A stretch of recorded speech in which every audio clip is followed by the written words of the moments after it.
پر درود پاک پڑھنا گناہوں کو اس قدر جلد مٹاتا ہے کہ پانی بھی آگ کو اتنی جلدی نہیں بجھاتا، اور نبی صلی اللہ تعالی علیہ وآلہ وسلم پر سلام بھیجنا گردنیں یعنی غلاموں کو آزاد کرنے سے افضل ہے۔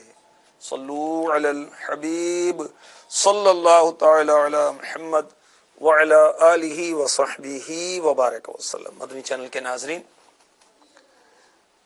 مرنے کے بعد جو عالم ہے اس کو عالم برزخ کہتے ہیں، اور چونکہ عام طور پر لوگ مرنے کے بعد قبر میں دفن کیے جاتے ہیں تو اس کو جو وہاں ثواب ہوتا ہے اس کو قبر کا ثواب یا قبر کی راحت کہتے ہیں، جو عذاب ہوتا ہے اس کو عذاب قبر کہتے ہیں۔ تو قبر کے اندر ثواب بھی ہوتا ہے، عذاب بھی ہوتا ہے، قبر کشادہ بھی ہوتی ہے، قبر تنگ بھی ہوتی ہے، قبر خوشبودار بھی ہوتی ہے، قبر بدبودار بھی ہوتی ہے، قبر کے اندر جنتی کفن بھی آتا ہے، جہنمی کفن بھی آتا ہے، کسی کی قبر جنت کا باغ اور کسی کی قبر جہنم کا گڑھا بنتی۔ حضرت سیدنا ابو عبداللہ محمد بن اسماعیل بخاری رحمۃ اللہ تعالی علیہ، انہوں نے وفات پائی 256 سن ہجری میں، 256۔ جب انہیں قبر میں رکھا گیا تو ان کی قبر مشک کی خوشبو سے مہکنے لگی، اور ان کی قبر جو ہے اس کا ذرہ ذرہ مشک بن گیا۔ لوگ زیارت کے لیے آتے اور ان کی مبارک قبر کی خاک کو تبرک کے طور پر لے جاتے، یہاں تک کہ وہاں قبر کے اندر غار پڑ گیا، بہت بڑا شگاف ہو گیا۔ تو پھر اس خوف سے کہ لوگ مٹی لے جاتے رہیں گے تو کہیں قبر ہی نہ وہ ناپید ہو جائے، تو چاروں طرف لکڑی کا جنگلہ لگا دیا گیا۔ زائرین جو آپ کے مزار پر انوار پر حاضری دیتے، اس لکڑی کے جنگلے کے باہر کی خاک لے جانے لگے تو اس میں بھی خوشبو آتی، اور ایک عرصے تک یہ خوشبو مہکتی رہی۔ سبحان اللہ۔ جبیں میلی نہیں ہوتی دہن، میلا نہیں ہوتا غلامان محمد کا کفن، میلا نہیں ہوتا۔ اللہ والوں کی کیا شان ہے، سبحان اللہ۔ یہ وہ امام بخاری ہیں جنہوں نے بخاری شریف مرتب کی، حدیث کی سب سے مستند کتاب، اور بہت ہی آپ اللہ اور اس کے رسول کے فرما بردار تھے۔ سبحان اللہ۔ عبادت کی کثرت آپ کرتے، اور بہت ہی سادگی انکساری آپ کی طبیعت میں تھی، بہت سخی تھے۔ امام بخاری سوکھی روٹی تناول فرماتے تھے، بہت ہی خوف خدا والے تھے، عبادت اور ریاضت بہت کرتے تھے، ان کا اخلاق بہت اچھا تھا، اور انہوں نے ساری زندگی اللہ اور اس کے رسول کی فرما برداری میں گزاری۔ جب دنیا سے گئے تو لوگوں نے دیکھا کہ ان کی قبر کے ذرے ذرے سے مشک کی خوشبو آنے لگی۔ وَمَن يُطِعِ اللَّهَ وَرَسُولَهُ فَقَدْ فَازَ فَوْزًا عَظِيمًا۔ جس نے اللہ تعالیٰ اور اس کے حبیب صلی اللہ علیہ وسلم کا حکم مانا، اس نے بڑی کامیابی حاصل کی۔ دنیا کی کامیابیاں، آخرت کی کامیابیاں، قبر و حشر کی عزتیں ان کے لیے ہیں جنہوں نے اللہ کو راضی کیا، اس کے حبیب صلی اللہ تعالی علیہ وسلم کو راضی کیا۔ امام بخاری رحمۃ اللہ تعالی علیہ کی قبر مہکتی تھی، خوشبو آتی تھی۔ ہماری زندگی کیسی گزر رہی ہے؟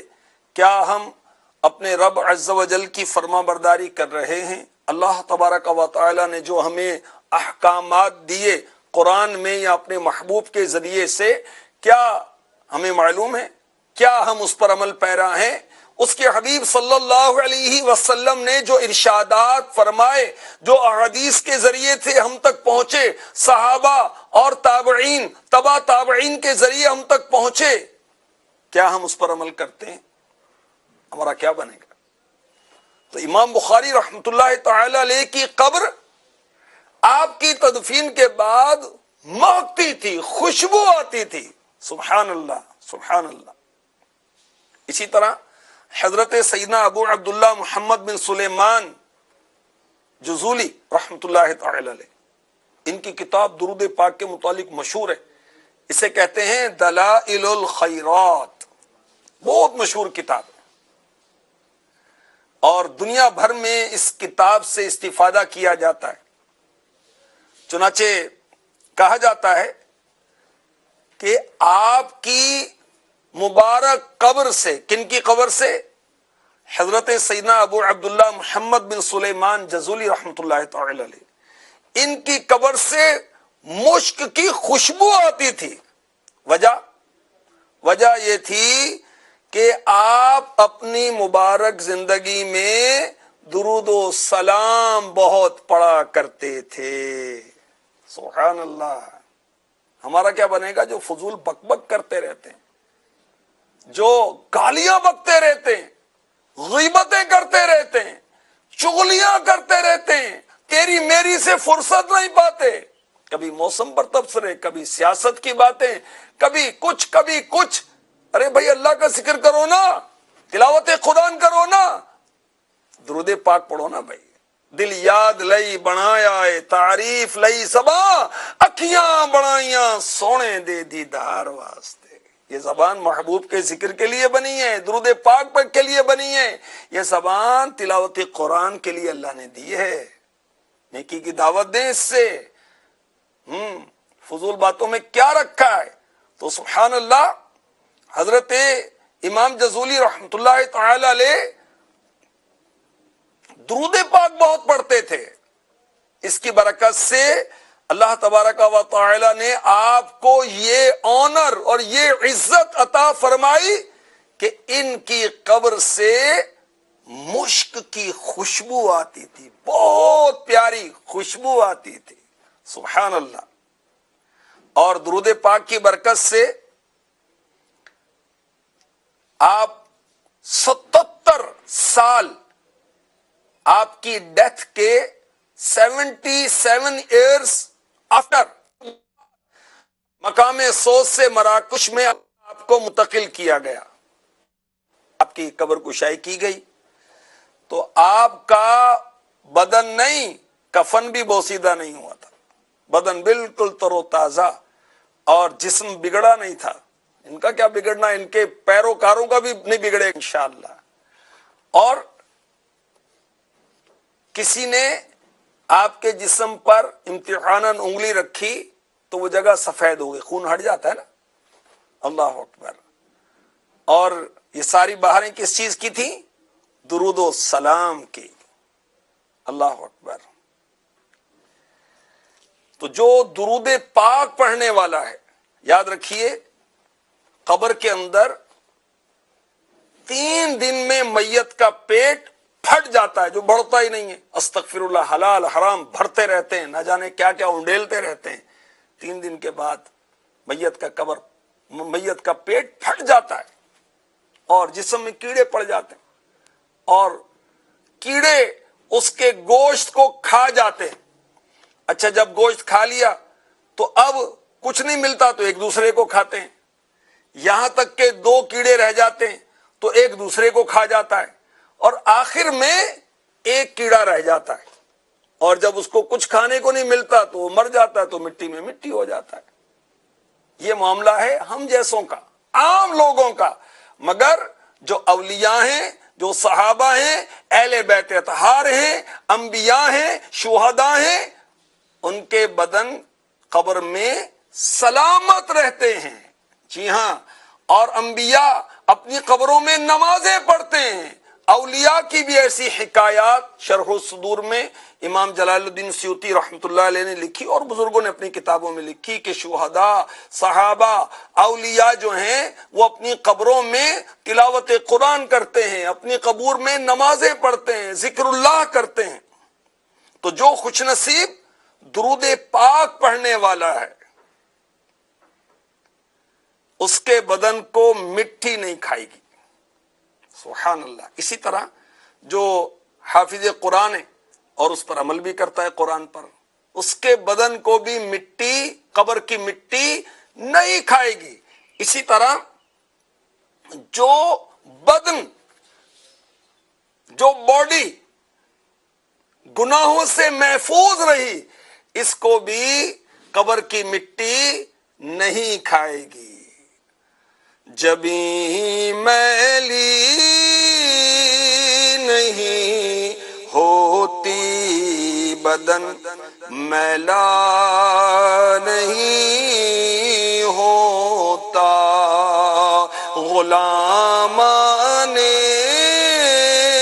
محمد کا بدن، میلا نہیں ہوتا۔ نہ کفن میلا ہوتا ہے، نہ بدن میلا ہوتا ہے، نہ جبیں میلی ہوتی ہے ان کی۔ تو کثرت درود یہ بھی ایک اتنا پیارا عمل ہے، محبوب پر درود پڑھیں، انشاءاللہ دنیا میں، قبر میں، حشر میں سلامتی ملے گی، اور قبر کے اندر بھی انشاءاللہ عز و جل قبر کی مٹی جسم کو نہیں کھائے گی۔ جو درود پڑھے گا اسے کیا کیا عزتیں ملیں گی، بہت بہاریں اور برکتیں درود کی۔ 10 برکتیں، حکایتیں اور نصیحتیں کتاب سے میں آپ کو عرض کرتا ہوں۔ اللہ تبارک و تعالیٰ کی رحمت حاصل ہوگی جو درود پڑھے گا، نبی مختار صلی اللہ علیہ وسلم کی شفاعت ملے گی جو نبی پر درود پڑھے گا۔ جو درود پڑھے گا وہ معزز ملائکہ کی موافقت حاصل کرے گا۔ فرشتے بھی درود پڑھتے ہیں نا، مومنوں پڑھتے پر درود ہے فرشتوں کا وظیفہ، الصلاۃ والسلام، اے شہنشاہ مدینہ الصلاۃ والسلام۔ جو درود پاک پڑھتا ہے وہ منافقین و کفار کی مخالفت کرتا ہے۔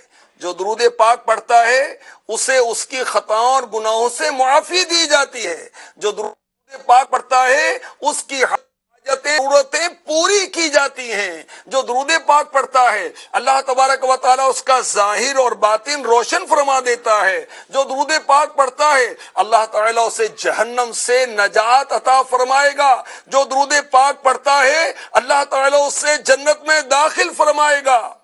جو درود پاک پڑھتا ہے رب عز و جل کے سلام کی بشارتیں ہیں اس کے لیے، سبحان اللہ۔ غموں نے تم کو جو گھیرا ہے تو درود پڑھو، جو حاضری کی تمنا ہے تو درود پڑھو۔ صلو علی الحبیب صلی اللہ تعالی علی محمد وعلی آلہ وصحبہ وبارک وسلم۔ صدر الشریعہ بدر الطریقہ حضرت علامہ مولانا مفتی محمد امجد علی اعظمی رحمۃ اللہ تعالی علیہ، یہ بہت بڑے ولی اللہ، بہت بڑے عالم، مفتی، بہار شریعت، فقہ حنفیہ، فقہ حنفی کا انسائکلوپیڈیا آپ نے امت کو عطا فرمایا۔ بہت بڑے عالم، بہت بڑے عالم باعمل۔ ان کی قبر بھی خوشبودار تھی، ان کی قبر سے بھی خوشبوئیں آتی تھیں۔ جب آپ کے وصال کے بعد آپ کی تدفین ہوئی، آپ حج کے لیے جا رہے تھے تو راستے میں آپ کا انتقال ہوا۔ نمونیا ہو گیا تھا، اور پھر آپ کے جسد مبارک کو مدینۃ العلماء گھوسی میں لایا گیا، اور وہیں آپ کا مزار ہے ہند کے اندر۔ آپ کے دفن کے بعد مسلسل کئی دن تک بارشیں ہوئیں، تو آپ کے مزار کو چٹائیاں ڈال کر ڈھک دیا گیا۔ 15 دن کے بعد مزار کی تعمیر کے لیے جب چٹائیاں، وہ کھجور سے بنی ہوئی جو چٹائی ہوتی ہے، اس کو ہٹایا گیا تو ایسی خوشبو پھیل گئی کہ ساری فضا مشک بار ہو گئی، اور یہ خوشبو کئی دن تک اٹھتی رہی۔ سبحان اللہ۔ وَمَن يُطِعِ اللَّهَ وَرَسُولَهُ فَقَدْ فَازَ فَوْزًا عَظِيمًا، جو اللہ اور اس کے رسول کی اطاعت کرے اس نے بڑی کامیابی پائی۔ ان کی ساری زندگی اللہ اور اس کے رسول کی محبت میں گزری، اللہ اور اس کے رسول کے دین کی اشاعت کرتے ہوئے گزری، اللہ اور اس کے رسول کی اطاعت میں گزری، اور جب یہ دنیا سے گئے تو اللہ تبارک و تعالی نے ان کی قبر کو خوشبودار کر دیا۔ سبحان اللہ۔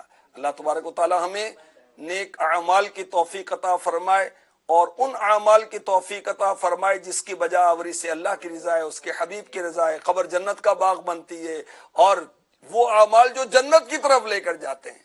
آمین بجاہ النبی الامین صلی اللہ تعالی علیہ وسلم۔